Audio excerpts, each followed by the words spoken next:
வாங்க மரவள்ளிக்கிழங்கு ஃப்ரை எப்படி பண்ணுறேன்னு சொல்லி தரேங்க. ஒரு பெரிய மரவள்ளிக்கிழங்கு தோல் சீவிட்டு ஸ்கொயர் டைப்பில் இப்படி பொடியாக கட் பண்ணி எடுத்துருக்கேங்க. இட்லி பாத்திரத்தில் எண்ணெய் தடவிக்கலாங்க. எண்ணெய் தடவிட்டு இதை ஆவியில் வேக வச்சுக்கலாங்க. ஒரு 15 நிமிஷம் வேக வச்சு எடுத்துக்கலாங்க. ஜாஸ்தி வேக வைக்க வேண்டாங்க. இந்த அளவுக்கு பதம் காட்டுறோம் பாருங்கள். இந்த அளவுக்கு வெந்தால் போதும். ரொம்ப குழஞ்சா நல்லா இருக்காது. கரெக்டாக டைம் பார்த்துக்குங்க. 15 நிமிஷம் போதும். பேன் வச்சுக்கலாங்க. இதுக்கு ஒரு மசாலா ரெடி பண்ணிக்கலாம். மல்லி 1 ஸ்பூன் போட்டிருக்கேங்க. மிளகு 1 ஸ்பூனு, சீரகம் 1/2 ஸ்பூனு, சோம்பு 1/2 ஸ்பூனு, காஞ்ச மிளகாய் ஒரு 5, கடலைப்பருப்பு 1 ஸ்பூன் சேர்த்துருக்கேன். கருப்பு உளுந்து 1 ஸ்பூன் சேர்த்துருக்கேங்க. நீங்கள் வெள்ளை உளுந்து கூட சேர்த்திக்கலாம். நான் கருப்பு உளுந்து தான் சேர்த்துருக்கேன். சேர்த்துட்டு நல்லா ஃப்ரை பண்ணிக்கலாங்க. இதை ஆற வச்சுக்கலாங்க. பேன் வச்சு ஆயில் விட்டு கருப்பு உளுந்து 1 ஸ்பூனு, கடுகுளுத்தம்பருப்பு 1 ஸ்பூனு, ஒரு கொத்து கருவேப்பிலை, பெரிய வெங்காயம் பொடியை கட் பண்ணது 1, இஞ்சி பூண்டு பேஸ்ட்டு, காஷ்மீர் மிளகாய் போட்டு அரைச்சிருக்கேங்க. ஒரு 1/2 ஸ்பூனுக்கு பெருங்காயத்தூள் சேர்த்துருக்கேன். நல்லா வதக்கிட்டு இந்த கிழங்கையும் சேர்த்துடலாங்க. அதில் சேர்த்திட்டு தேவையான அளவு சால்ட்டு போட்டுக்கலாம்.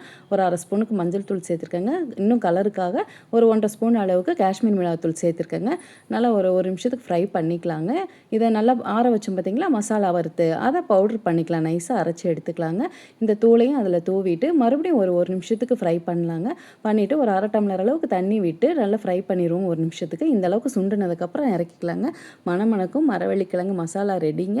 என்னோடய வீடியோ பிடிச்சிருந்தா லைக் பண்ணுங்கள், ஷேர் பண்ணுங்கள், சப்ஸ்கிரைப் பண்ணுங்கள்.